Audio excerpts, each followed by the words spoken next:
Welcome to the wonderful world of financial management. This is our first video, and on this video, we're going to look at the financial form, the balance sheet.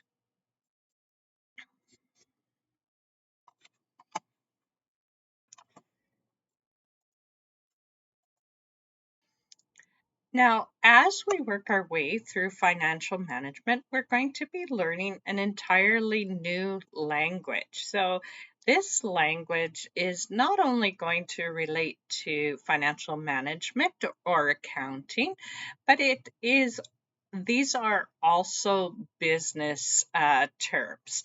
And different words have different meanings than we might normally associate them with. For example, the word capital, we often associate that with a capital city of a province, but in the world of business, it has an entirely different meaning.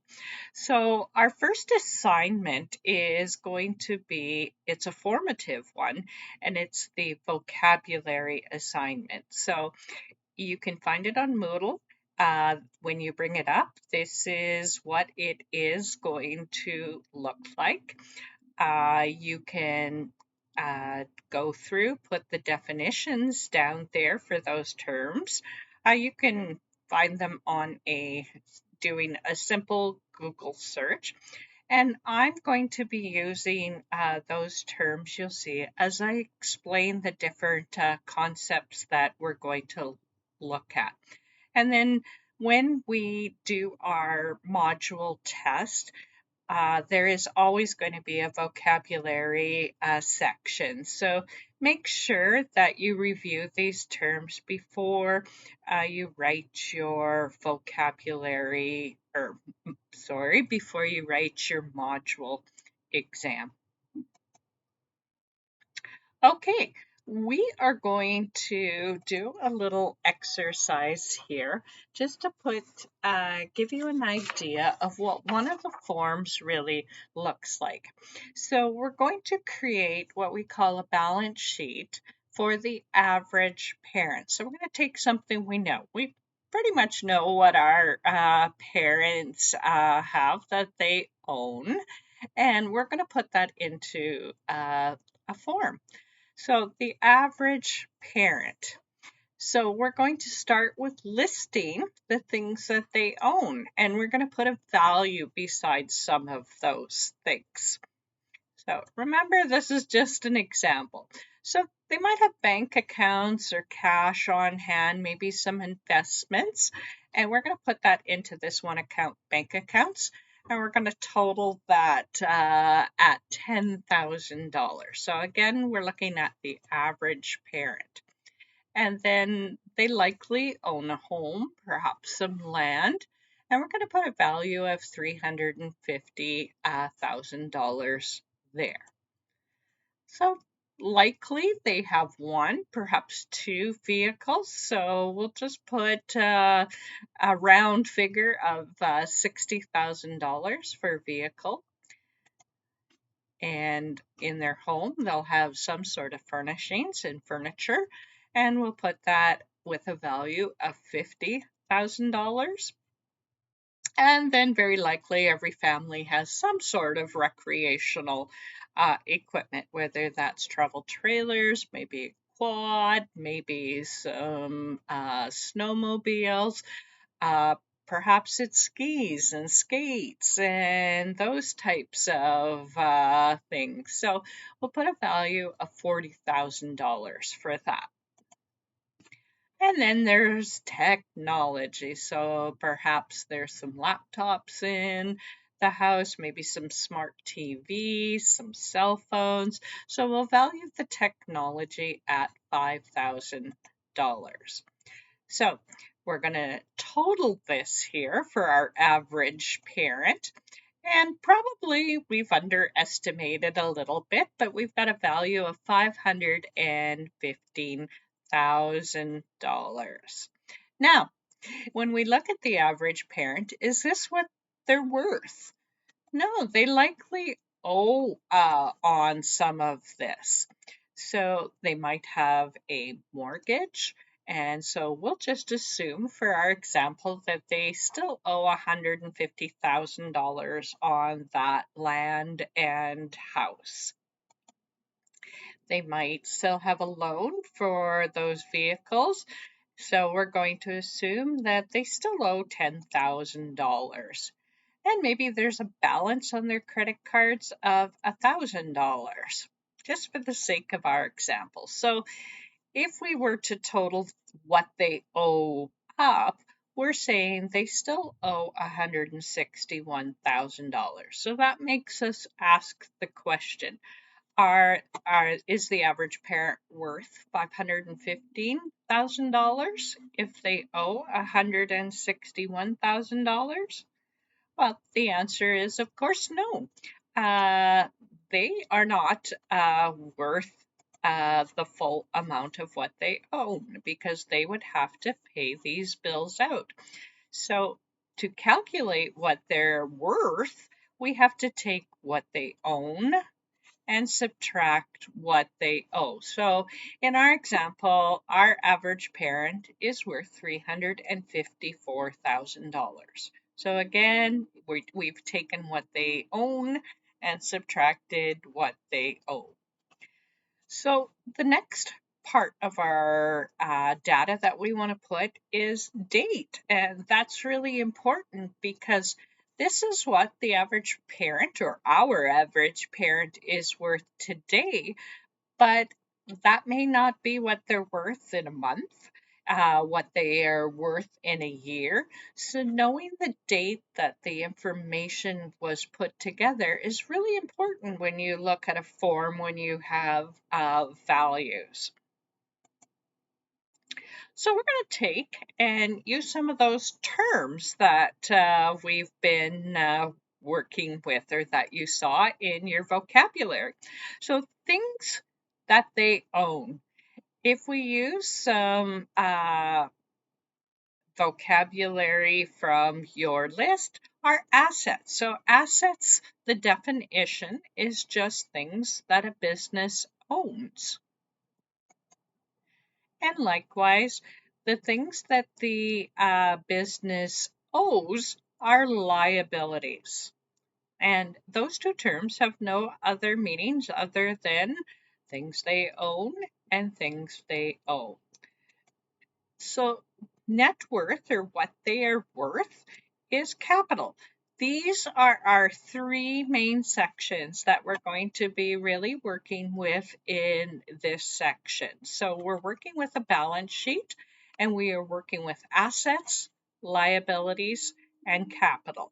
In essence, what the business owns, what they owe, and then what they are worth.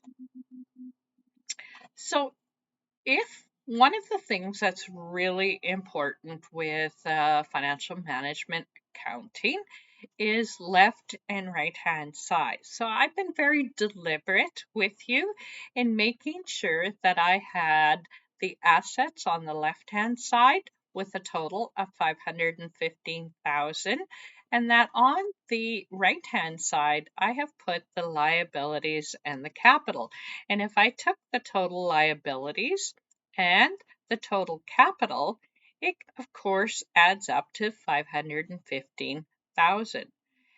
In accounting, really, really important is that your left side is going to equal your right hand side. So when you do assignments in accounting, it's a little easier than doing it for math because if your left doesn't equal your right, you know you need to go back and do some more calculations, some more work with it because left will always equal right. And if it doesn't, you need to do some more work. So that's the great thing in accounting versus just straight math.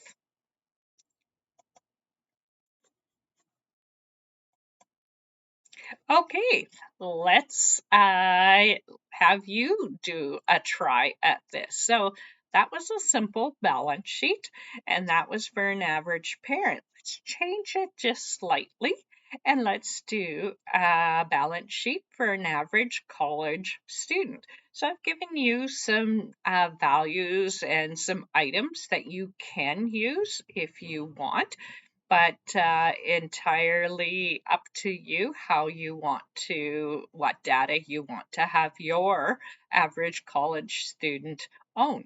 So remembering right at the top, you're going to have the name average college student. Right underneath that, you're going to put what is the form that we're working on? Balance sheet. So you'll put balance sheet in there. And then you're going to follow that with today's date, remembering that these values will change over time. On the right-hand side, you should have your assets. Label it as assets so your viewer knows that you're showing the things your average college student owns, and then make sure you put a total right at the bottom of the left-hand side. On the right-hand side, you're going to put that category liabilities. You can decide what your average college student is going to owe. You want to make it less, just for simplicity's sake, make it less than what their assets are, because you don't want to run your average college student in the hole. So we don't want to have a negative net worth. Okay, and so then after your liability section, you're going to put the third section, which is capital.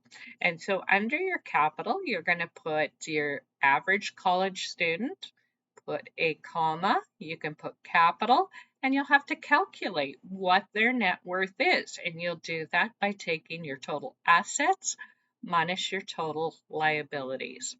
And then just to show that your left equals right, you're going to have an additional total right at the bottom, which is going to be total liabilities and capital.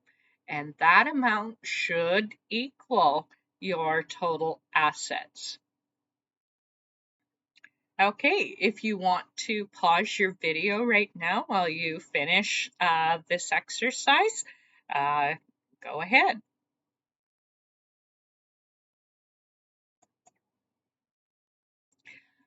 Okay, welcome back.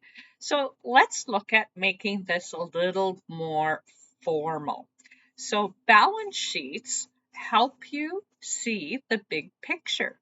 They let somebody that is viewing these documents see the net worth of a company, how much money they have, where the money is kept, and they are useful for investors that might want to invest in a business, if the business is trying to secure a loan, or if the business is looking at selling.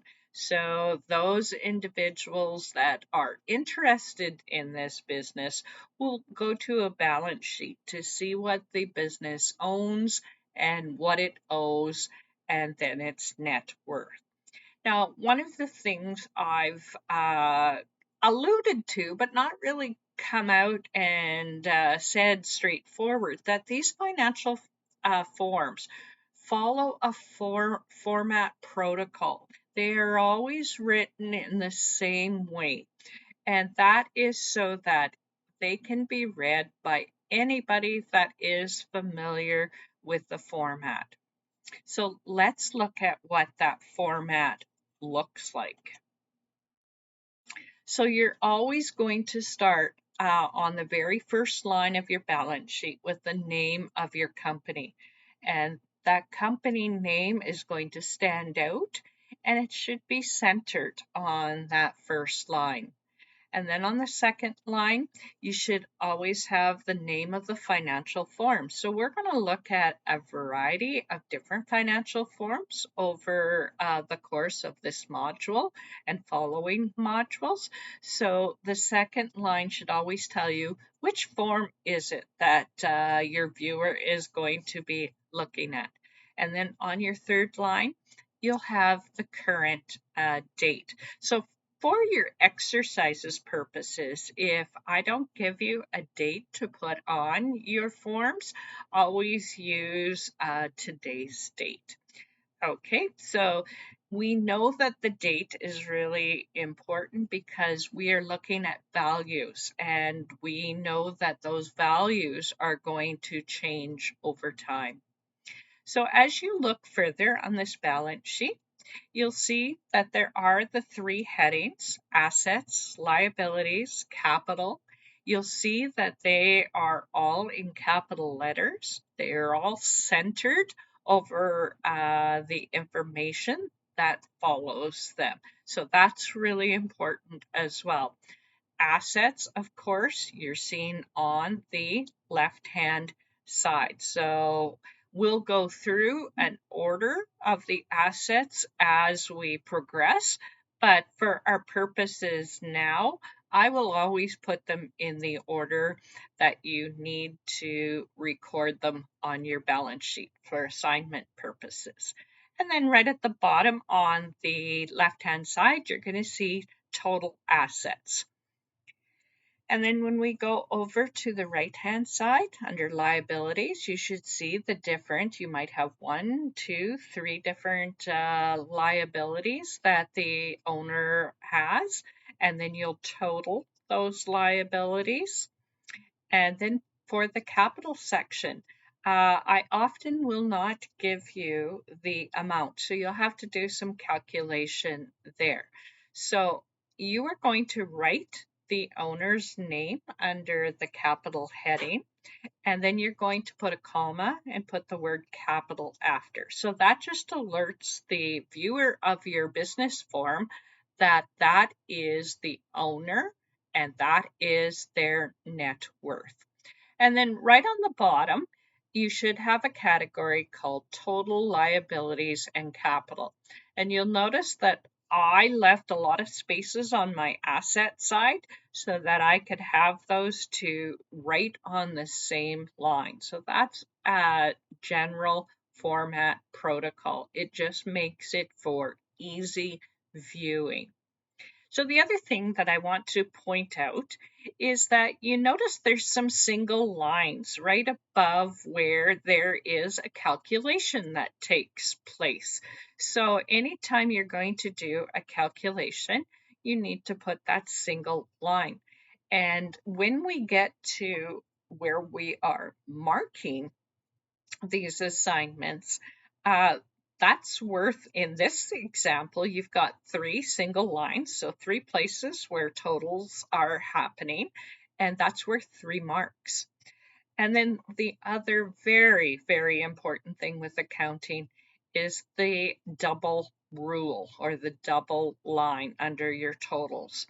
And so you notice that there is a double line under total assets, and there is a double line under total liabilities and capital. That is telling your viewer that your left is equaling the right, that your work is correct and complete. And so as far as student purposes, each of those double rules is also worth a mark. So there's 2 marks there just for showing your double line.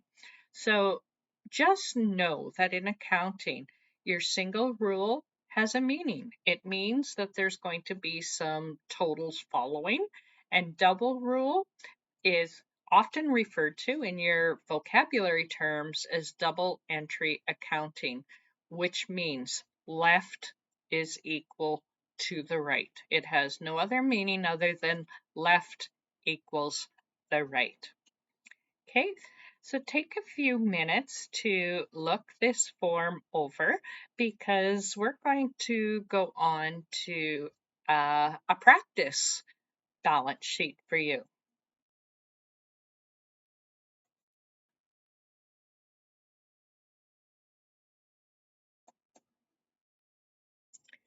Okay, so using that example, I'd like you to create a beginning balance sheet. So you're going to be creating this balance sheet for the Boswa Service Company, and the owner is Jay Boswa. So the business has the following: assets and liabilities. So I give you the list. There's three different assets there. And then for liabilities, there's three different liabilities as well. So remember that you're going to have the name of the business at the top. Second line is going to be the name of your form, in this case, balance sheet. The third line will be, I don't give you a date, so use today's date. And then on the left-hand side, you're going to center that heading assets. You're going to list the assets right underneath with their values. And then at the bottom of the left-hand side, you're going to have total assets. Then working your way over to the left, you're going to center that heading liabilities. You're going to list those three liabilities and their values. And then you're going to do some totaling. Again, you're going to do total liabilities. So total those up. But wait, you're not done. Remember, there's a third section. So you have to put your capital section in there. Remember, you're going to put your name of your owner. So you're going to have J. Boswa, comma, capital.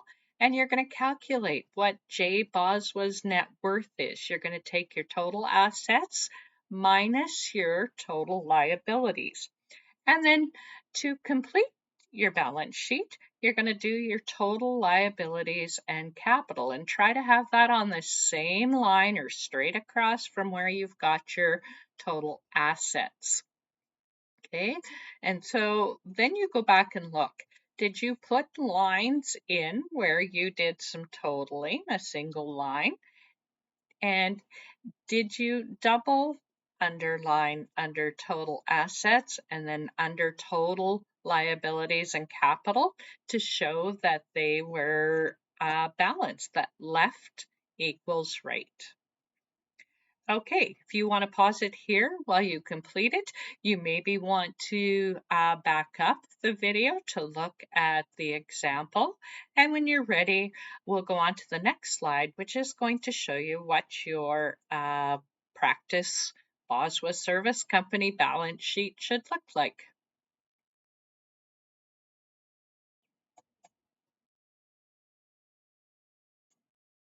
Okay, and just note the note here. Did you remember to put those lines in and the double underlines to show that your right equals left? So I'm really going to be stressing that for the next few videos as we learn to do proper accounting. So you may want to pause this so you can look over and check it off or see if you made any mistakes. This is our practice. Okay, and if you did that with no problems, go back to the Moodle and you're going to find some balance sheet questions and assignments. This time, these are summative assessments. If you have any questions or need some extra help, make sure you contact your instructor. Good luck.